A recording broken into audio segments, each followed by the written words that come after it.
Bonjour, bienvenue dans cette vidéo. Dans cette vidéo, nous allons voir comment vous pouvez récupérer les données sur un PC qui ne démarre plus. Donc, cette solution m'a été proposée par un abonné de la chaîne, donc Michael Larouche, qui me disait hier dans une de ses réponses, il me disait que lui, quand il a un PC qui ne démarre plus, il utilise en fait un Windows PE, donc on va voir ce que c'est, et il démarre dessus et il arrive à récupérer parfois les données. Moi, j'ai tenté hier, dans la vidéo d'hier, que je vous mets en lien dans la description ou qui va s'afficher là-haut, j'ai tenté de récupérer les données en sortant le disque dur de ce PC et en utilisant un adaptateur USB SATA sur un autre PC. Mais malheureusement, le disque dur était impossible à accéder. On ne pouvait pas accéder sur le disque dur parce que manifestement, il y a un problème mécanique sur le disque. Puisqu'on le sent vibrer, mais ensuite il s'arrête sur ce vieux disque dur. Donc je vais suivre le conseil de Michael et puis je vais voir si ça marche un peu mieux et ensuite on en tirera les conclusions. Donc allez, première étape, ce qu'on va faire, on va remettre le disque d'origine dans le PC. C'est parti. Ok, donc là ce qu'on va faire, c'est qu'on va démonter le PC, on va remplacer donc le disque dur qui est neuf, qui fonctionne dedans, on va remplacer par l'ancien disque dur qui est ici.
Ok. Donc voilà, on a accès au disque dur donc ici. On va remplacer donc le disque.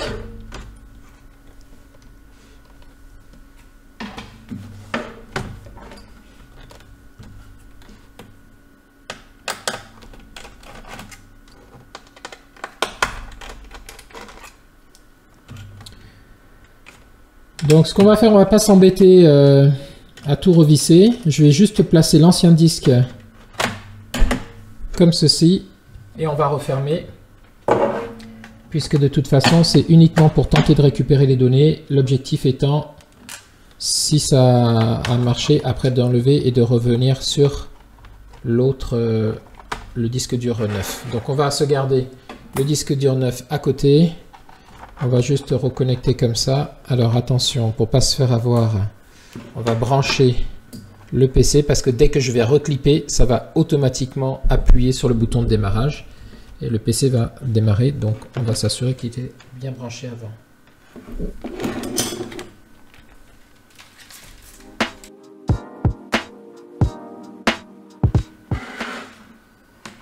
C'est le cas ici. Hop.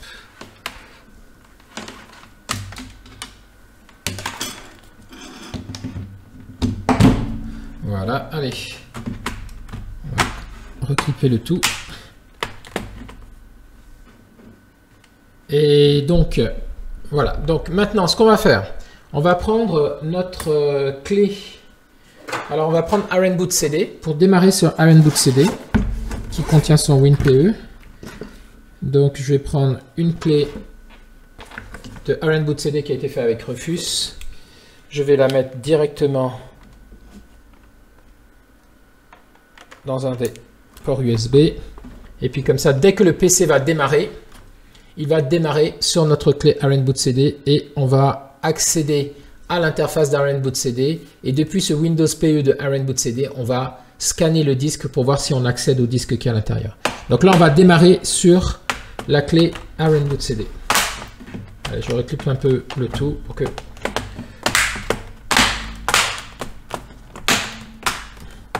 Voilà, donc là il démarre.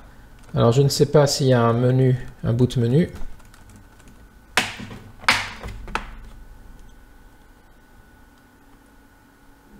Dell.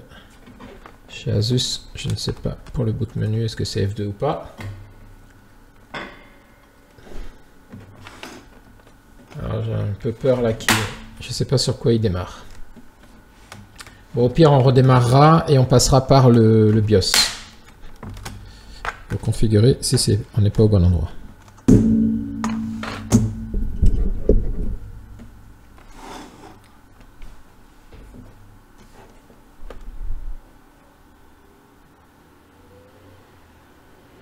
Je pense qu'il a pas démarré sur la clé USB.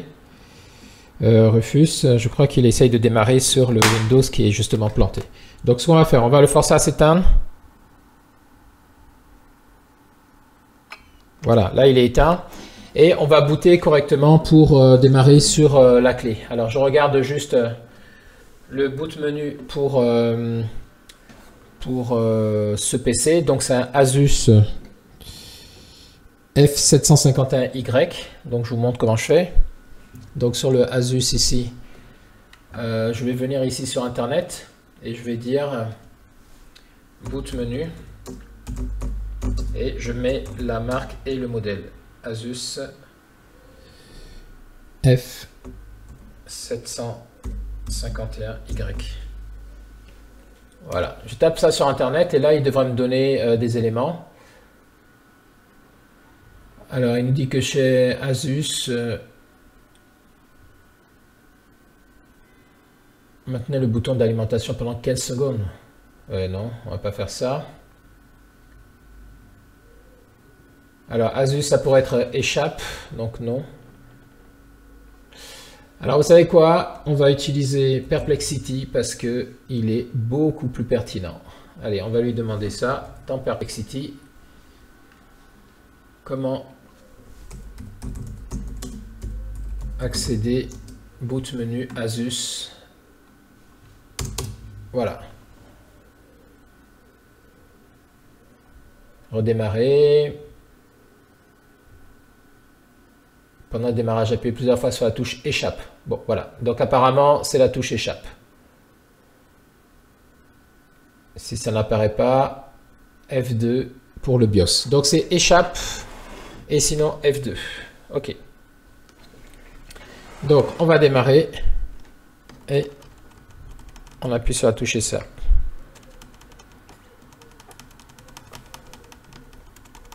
Échappe. Voilà, là ça a marché. Donc du coup, ce qu'on va faire, en UEFI ici, il peut démarrer sur la clé SanDisk, donc c'est très bien, c'est notre clé RNBoot, donc on va descendre dessus, on va dire entrer. Voilà, donc là il est bien en train de charger RNBoot, c'est bien.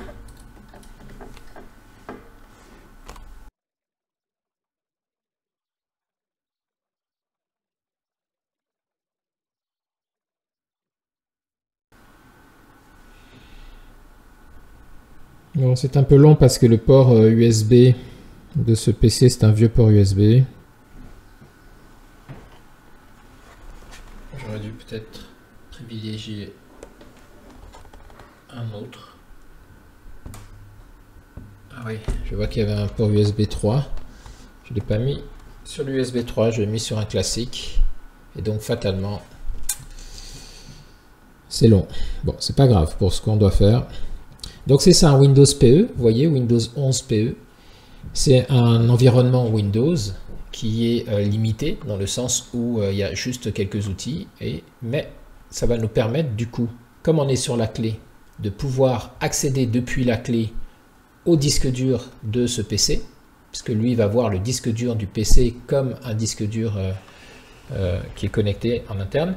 Et donc peut-être que la connectique SATA en interne est plus efficace que celle que j'ai utilisée avec mon adaptateur USB SATA hier. Donc c'est peut-être ce que me suggère Michael dans son commentaire où il me disait que ça marchait dans ces cas-là. Ok, donc là l'environnement est chargé. Donc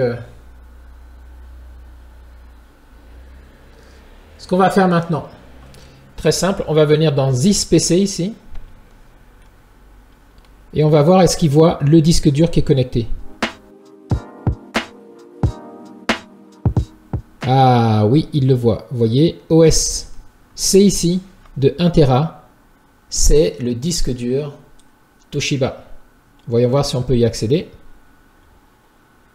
On peut y accéder. C'est parfait. Donc, merci Michael. Tu sauves ce client, tu sauves mon client. Parce que du coup, grâce à ton astuce, je vais pouvoir y aller. Donc, on va aller ici dans User, qui est utilisateur, dossier utilisateur. Et on voit qu'on a une session ici, Gérard. Je vais aller dans la session de Gérard. Et voilà, j'ai accès à la session de Gérard. Donc, je vais maintenant brancher un disque dur externe pour pouvoir déplacer les données dessus. Donc, on va prendre ce disque dur.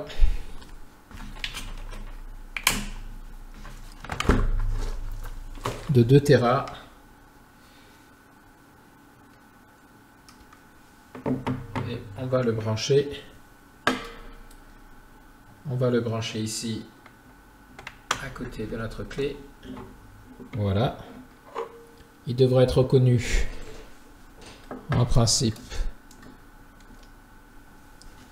dans notre environnement. Voilà, vous devez y voir un peu mieux comme ça. Voilà, donc ce que je vais faire, je vais venir prendre ici tout ce qui est sur le bureau. Je vais appuyer sur la touche contrôle que je maintiens forcé. Tout ce qui est dans download, tout ce qui est dans documents, tout ce qui est dans les favoris. Ensuite, on va aller chercher images. Donc, je vais descendre. Voilà, Pictures ici. Je vais prendre ce qui est dans Pictures. Donc, aussi. Je vais faire CTRL-C. Et je vais venir maintenant ouvrir une autre fenêtre. Je vais venir prendre mon Extreme SSD qui est ici. Je vais créer un dossier de sauvegarde pour mon client. Alors, l'interface de Erlang Boot CD est en anglais. On peut la passer en français. Hein. Y a un petit script ici, Change Keyboard Layout, tout ça pour modifier ça. Donc, je vous laisserai aller regarder. Moi, je vais garder en anglais. Ici, je vais l'appeler Save. Alors, comme c'est un clavier QWERTY, ben, le Q est à la place... c'est un clavier en anglais, donc quand j'appuie sur le A ici, ça fait un Q. Bon, je m'en fiche pour l'instant. Moi, j'ai juste besoin de mettre ça dans un dossier à part. Voilà. Donc, dans ce dossier-là, maintenant, je vais faire CTRL-V. Donc là, il est en train de me déplacer. Voilà. Tout ce que j'ai pris de l'autre côté. Alors, sachant que le disque dur, hein, vous vous rappelez, le disque dur est vraiment mal en point. Donc là, c'est possible que ça soit long. Hop, on va mettre ça côte à côte comme ça. Voilà.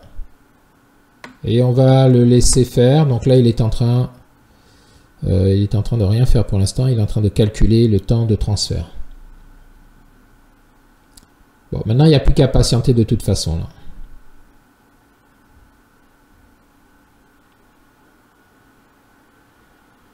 Allez, on le laisse faire et puis on se retrouve ensuite.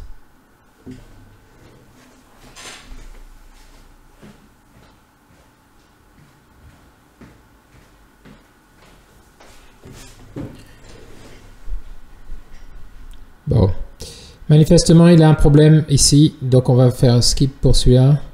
Est-ce que le reste il arrive à déplacer?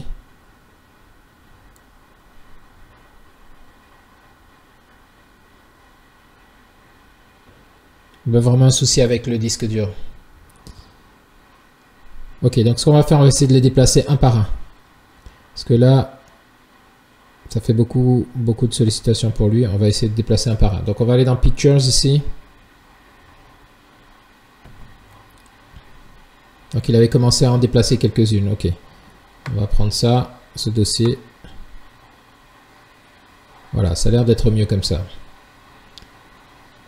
Parce que si le disque dur a des problèmes, il faut réduire la bande passante à chaque fois qu'on le sollicite, sinon c'est problématique. Donc je vais prendre de là jusqu'à Loulou ici, hop, et je vais déplacer ça.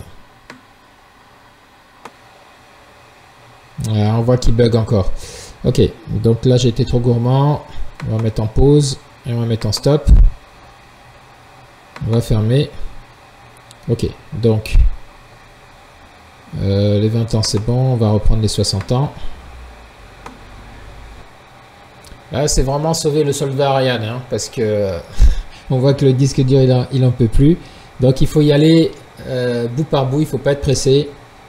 On va le faire étape par étape. Ah, là je vois que il a du mal sur ce film. Apparemment il y a un film dessus qui lui pose problème.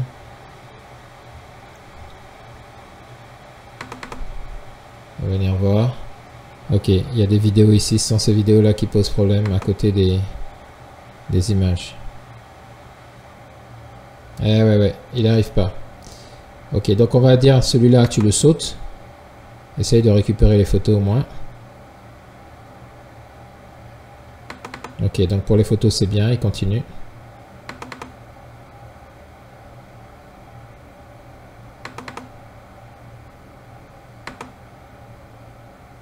Donc il y a vraiment un film qui est endommagé, donc ça c'est peut-être dû à un secteur défectueux hein, sur le disque tout simplement, donc il n'arrive plus à récupérer le fichier.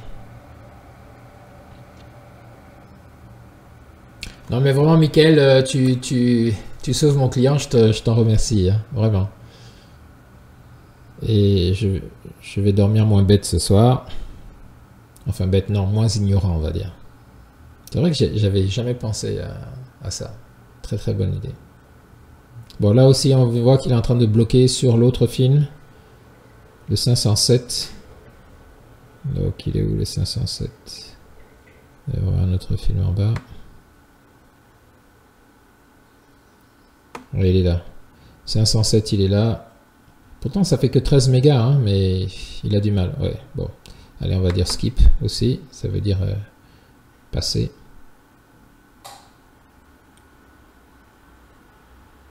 Ouais. Là, il va buter sur le dernier film aussi, celui-ci. 192 mégas. Il n'arrive pas à lire les vidéos, manifestement. Sur le disque dur pour les déplacer. Non, il va pas y arriver. Du coup, on va lui demander de skip aussi, tant qu'à faire. Comment je sais ça, hein? Parce que ici, vous voyez, c'est à 0 mégabits seconde. Donc, c'est-à-dire qu'il n'arrive pas à faire le transfert. Et ici, je vois qu'il augmente à chaque fois le temps. 1 minute 15 secondes, c'était à 60 secondes. Voilà, donc là, il n'y arrive pas. Donc, on va faire... on va cocher ici pour le dire pour tous les objets pareils. Et puis, tu fais un skip. Donc là, il va continuer avec les photos. Voilà, il a repris... c'est du JPEG, donc tout le reste, c'est des photos.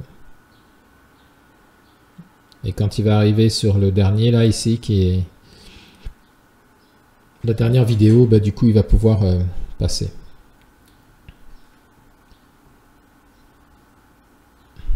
Ok, donc on va le laisser faire ça. Ensuite, on va passer à la prochaine. Qui est celle-ci. Ok, il me demande est-ce que je veux remplacer les choses qu'il y a déjà dedans. Non, je vais dire pas la peine si elles y sont déjà.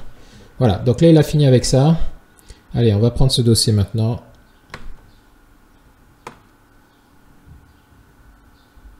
Tant qu'il y a des photos, manifestement ça va bien se passer. Qu'est-ce qu'il y a dedans? Est-ce qu'il y a des vidéos aussi? On va classer par type.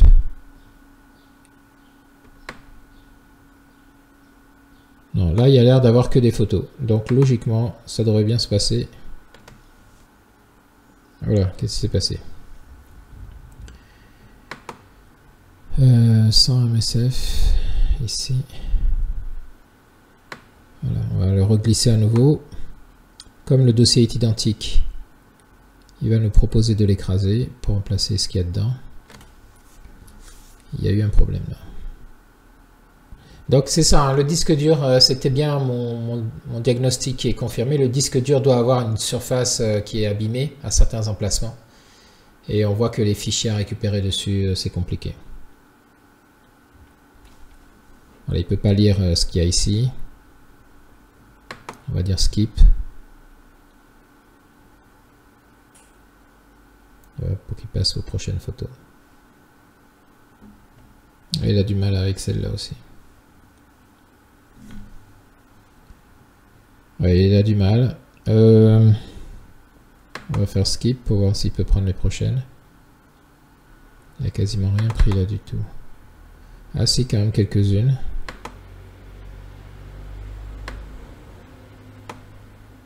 Mais c'est pas gagné, hein.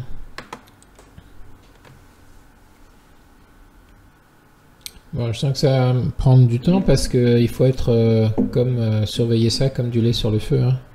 Parce qu'à chaque fois qu'il va buter sur un fichier, il faut lui dire skip. Et puis relancer derrière. Bon, ce qu'on va faire pour pas que vous patientez pour rien, donc je vais mettre en accéléré, je vais m'occuper de tout ça et on se retrouve après pour faire le point et la conclusion.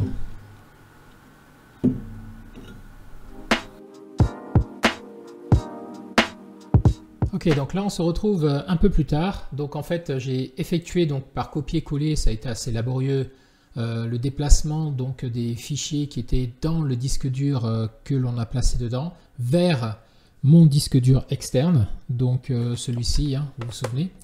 Et donc maintenant ce que je vais faire, c'est que je vais remplacer donc avec le nouveau disque et puis j'aurai plus qu'à déplacer les données du client. Donc c'est parti pour démontage et remplacement du disque. Alors ça tombe bien parce qu'on avait retiré les clés, les vis pardon, et on n'avait pas tout clippé, donc on va pouvoir faire ça dans l'autre sens correctement sans que ça nous prenne autant de temps que tout à l'heure.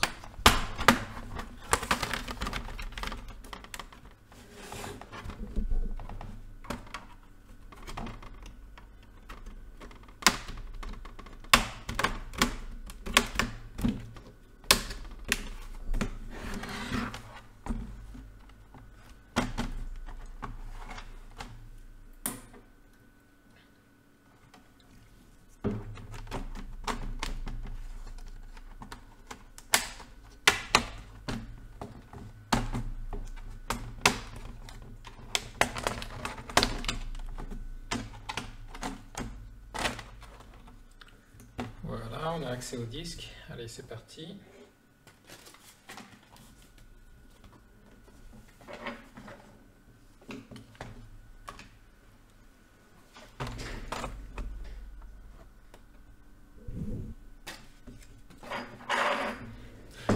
Le coup du tournevis perdu, oui. Donc voilà, on va pouvoir retirer donc l'ancien disque qu'on n'avait pas vissé, hein, le voilà. Donc on a pu récupérer les données dessus, hein, une fois de plus. Encore merci à Mickaël pour son astuce. Donc là, je vais pouvoir rebrancher le disque dur installé qui avait été préparé à l'avance si vous avez regardé la vidéo d'hier.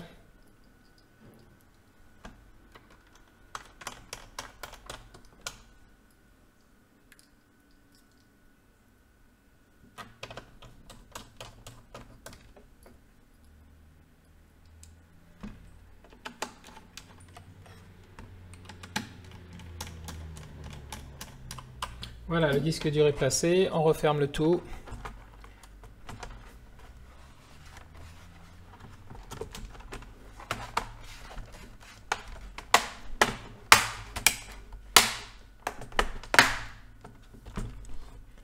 Allez, on va brancher le PC parce qu'il va démarrer tout de suite. Au quart de tour, une fois que je vais clipper. J'avais tout à l'heure déclippé le lecteur CD, je vais le remettre aussi.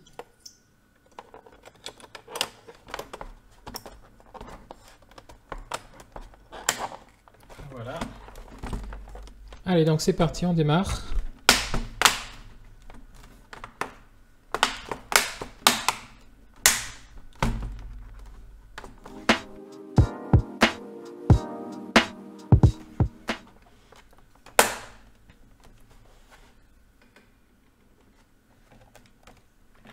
Et ce qu'on va faire, on va brancher directement donc notre disque dur pour pouvoir transférer maintenant les données récupérées dans le PC.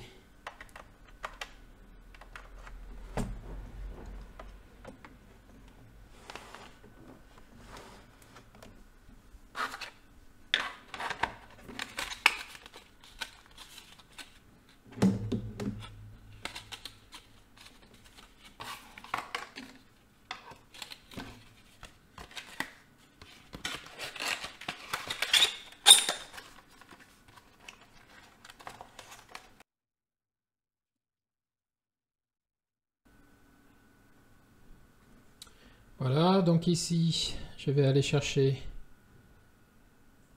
on va le laisser démarrer.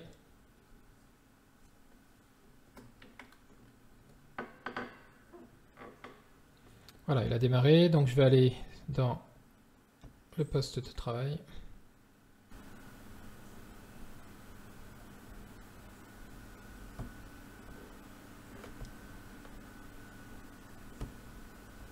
Voilà, je vais dans l'explorateur de fichiers, je vais aller sur Extreme SSD qui est ici.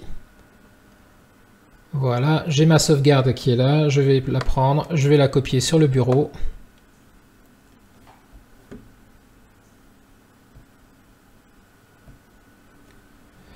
Donc CTRL-C, hop, je me mets sur le bureau ici et CTRL-V. Voilà, ça va être moins laborieux parce que là, le disque dur est un SSD et puis on est en USB 3. Donc, c'est parti pour tout copier. Allez, on laisse la copie se faire et puis pendant ce temps, on va pouvoir passer à la conclusion. Donc conclusion, tout d'abord donc un grand merci à Mickaël Larouche qui m'a proposé cette option. Donc je rappelle que l'objectif c'était de réussir à récupérer les données d'un ancien disque dur qu'on n'a pas pu, auquel on n'a pas pu accéder quand on l'a branché sur un adaptateur USB SATA externe parce que le disque dur ne fonctionnait pas. Donc si vous voulez voir ça, je vous invite à regarder la vidéo précédente dans laquelle j'avais fait la réparation du PC en changeant le disque dur et on avait essayé de récupérer les données en vain. Donc là, avec la méthode qui vient de m'être suggérée, que je viens de tester donc dans cette vidéo, vous voyez que ça marche parfaitement. Donc ça veut dire quoi en conclusion? Ça veut dire que la connectique SATA du PC est beaucoup plus performante que la connectique SATA de ces disques durs externes en USB. hein. Et donc, même si le disque dur est endommagé, on a pu accéder quand même pour récupérer pas mal de photos. Alors vous avez vu, il y a plein de fichiers qui étaient inaccessibles, essentiellement quelques vidéos et quelques photos, mais on a quand même pu récupérer certains éléments. Donc ça reste une très bonne astuce, et encore merci à Michael. Voilà, j'espère que cette vidéo vous sera utile. Je vous remercie de l'avoir suivi, et quant à moi, je vous dis à très bientôt dans une prochaine vidéo. Au revoir.